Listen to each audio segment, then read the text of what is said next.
Okay, we're going to continue with our problem solving and force related questions. This time we're going to introduce or return to kinematics. So they're going to make an appearance in some of these questions as well. Just a reminder though, our forces success criteria, we're going to draw our free body diagram every time. We're going to choose our positive directions. We're going to write our F-net equations based on our diagram, and then we're going to substitute our values into that equation, both for F-net and any other forces. When we did our kinematics in units 1 and 2, or chapters 1 and 2, the one thing that we talked about was that the acceleration remained constant. So now if you connect that to forces, if the acceleration remains constant, therefore your F net has to remain constant. So none of the forces you have here will be changing during the problem. If there is a change in the problem, then you'll cut it up into a two-step type of problem where there is constant forces for one portion of it, then the problem changes and you solve it separately with different constant forces. But the force will not change within the problem at any point in time. Okay, so here's our first example. A worker pushes two large boxes across the floor from rest with an applied force of 160 newtons to the right. Okay, and they're pushing on the larger box. The boxes are touching. The mass of the larger box is 32 kilograms. The mass of the smaller box is 8 kilograms. The force of friction on the large box is 80 newtons. So this is one of those questions that has friction in it, so we're going to have to keep track of that. And the force of friction on the smaller box is 20 newtons. Calculate the acceleration of the two boxes. Assume that the boxes start to move. Okay, so when we see this, they're touching right here. The force of the larger box, the boxes are touching. That's one way that we're communicating that this can be also treated as a system. So I'm going to draw a free body diagram of the system. Okay, so I had 32 kilograms and 8 kilograms, so I'm looking at 40 kilograms. When I go to draw my forces, I'm not going to worry about the vertical direction because I'm pretty confident that the normal force and the gravitational force are going to balance each other out because there's no mention that these boxes are going up in the air or anywhere else. Okay, so I'm only going to deal with horizontal. When we look at this, there's 160 Newton force going to the right, and then there are two friction forces, one on each box, but we're going to apply them both to the system picture. The force of friction on the large box is 80 newtons, and the force of friction on the small box is 20 newtons. Okay, so now when I go to write my F net statement, I'm going to say to the right is positive. I use my standard convention, so I'll have 160 minus 80 minus 20. Okay, so my F net can be replaced with MA, and the mass of this system is 40 kilograms.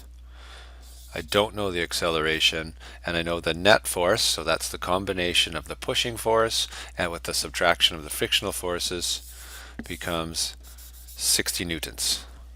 Okay, so from there, extend my page a little bit. If I divide both sides by 40, I get an acceleration of 1.5 meters per second squared. And that's a system acceleration. Okay, so that's going to apply to all the parts within the system. And that's a really important number to have. So let's look over here and we'll drag our parts over and we'll do that section separately. So we found the acceleration. So that's part one out of the way. Determine the force exerted by the larger box on the smaller box. Okay, so I'm going to draw a picture of the large box. So here's my large box. And the forces that are acting on the large box. Okay, now you ready? So there is a 160 Newton applied force. There is an 80 Newton frictional force.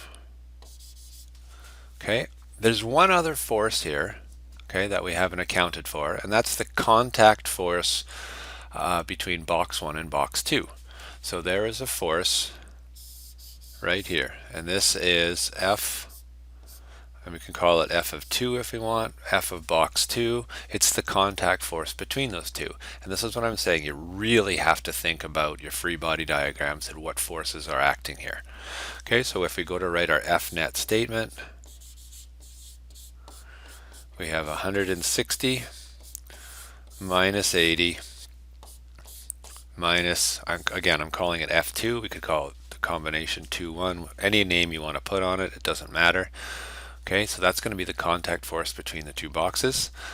F net I can replace with mass times acceleration. Now the mass of the large box is 32 kilograms, so I'm going to put 32 in there. I happen to know that the system accelerates at 1.5 meters per second squared. I'm going to clean up the 160 minus 80 right now. And then I have this contact force with box number 2. Okay, so now 32 times 1.5, it's late at night, so I'm going to trust my calculator, is 48 equals 80 minus F2. Okay, so I want to get F2 by itself. So I'm going to add it to both sides and then subtract 48 from both sides. So 80 minus 48 is 32 newtons. So our contact force between box 1 and box 2 with the current system is 32 newtons. Okay, and then the last question, determine the velocity of the boxes after 4 seconds. Okay, so now back up in the original part of the question, it said we are starting at rest. Okay, so you'll remember from kinematics that means VI, or V1, VI is 0. Okay, we have a time frame of 4 seconds, and we want to find the velocity, okay, after those 4 seconds. What else do we know? Well, we also know the acceleration. So if I was to list all of my kinematic information, I would have, let's write it down, I would have VI equals 0, T equals 4 seconds, acceleration equals 1.5 meters per second squared, and we are trying to find VF.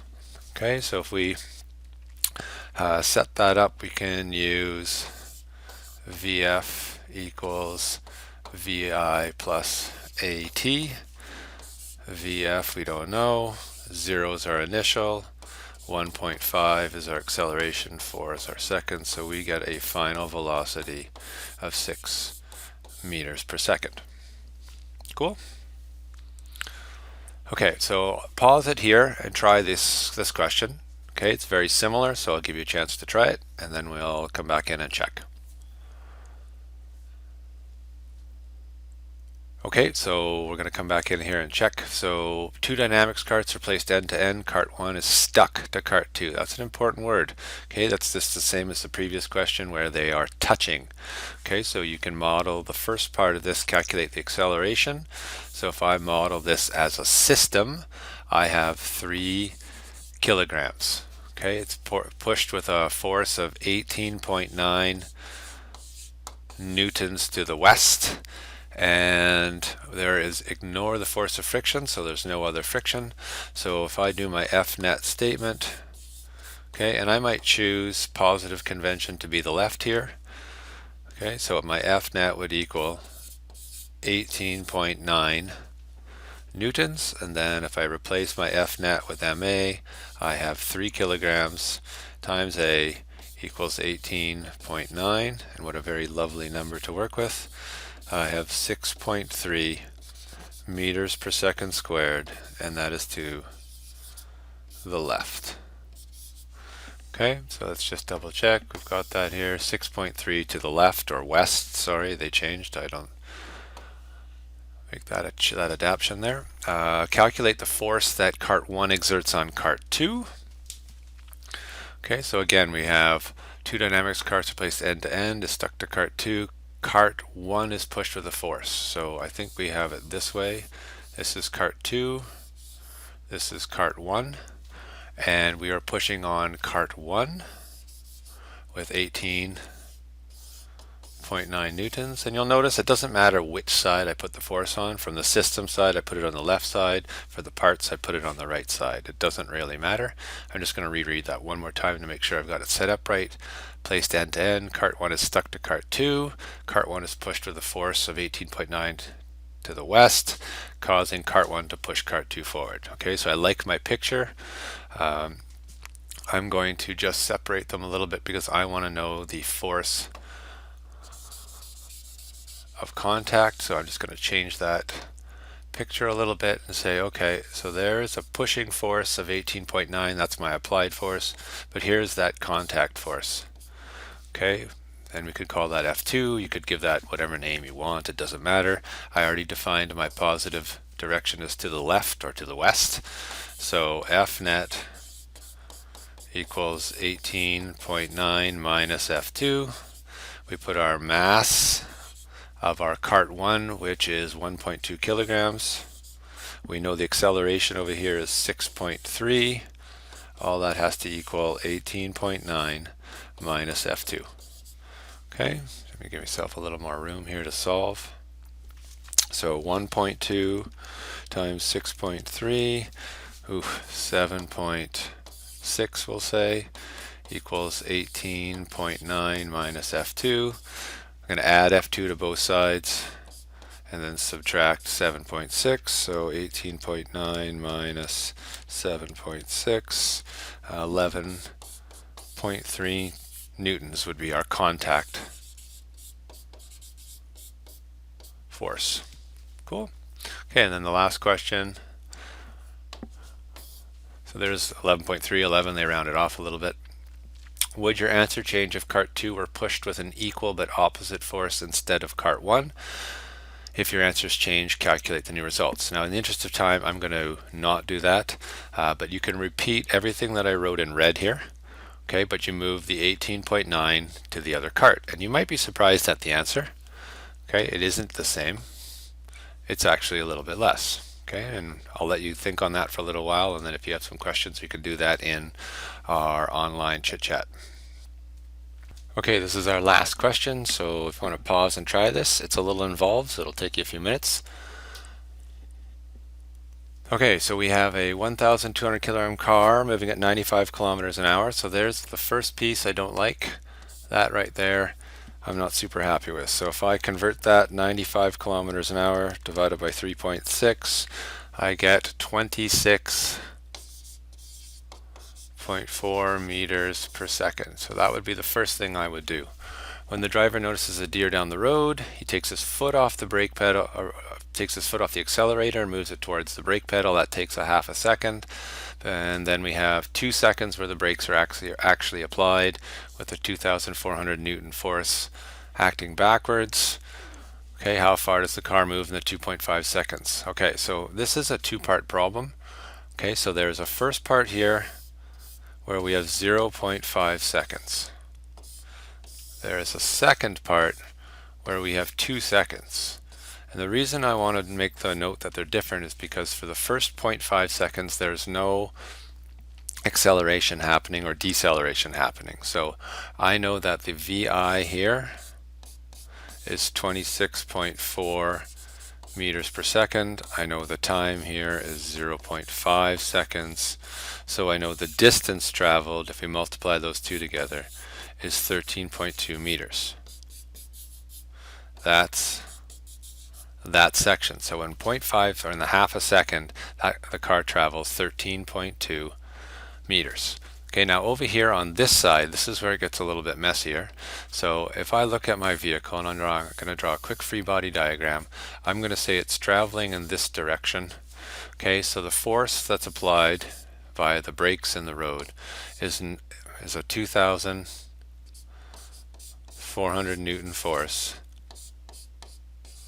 and it's against the motion. So when I write my F net statement, I have F net equals negative 2,400 newtons. If I replace my F net with MA, I put in the 1,200 kilograms. I don't know the acceleration, and I have this negative 2,400 newtons on this side. When I divide that out, I get a lovely negative 2 meters per second squared. And the negative is expected because the car is supposed to be slowing down. That's the whole point of applying the brakes. So this is a good answer. We're happy with that. So now I know the acceleration of the car. It's negative acceleration. I know the initial velocity. I know how long, and this is really important, it's only the 2 seconds that the force is applied for. It's not the full 2.5 because over here the brake was not applied yet. The foot was still in the air. So it's just 2 seconds. So if we go to do this from a kinematic standpoint, okay, so our kinematics, the things we could list, we know VI equals 26.4 meters per second. We know acceleration, oops, that's a really bad A, is negative 2 meters per second squared. We know time is 2 seconds, not 2.5, and we are trying to find D. Okay, so if I grab, oops, not that one, equation number 3, then I have D equals VIT plus 1/2 AT squared. Okay, so let's crank that out real quick. D equals 26.4 times 2 plus 1/2 times negative 2 times 2 squared. Okay, so D equals 26.4, make sure I have that right, times 2. There's 52.8 plus, now the half and the negative 2 will cancel for negative 1. 2 squared is 4, so we have negative 4. And it's really important to keep that negative sign on the acceleration because instead of adding to the distance, it's actually taking off of it. So keep that in mind. We're going to minus 4 from that, and we have 48.8 meters are covered in that 2 seconds. Now the total distance traveled, what was that? That was 48.8. So the total distance traveled is going to be the combination of those two values. So the total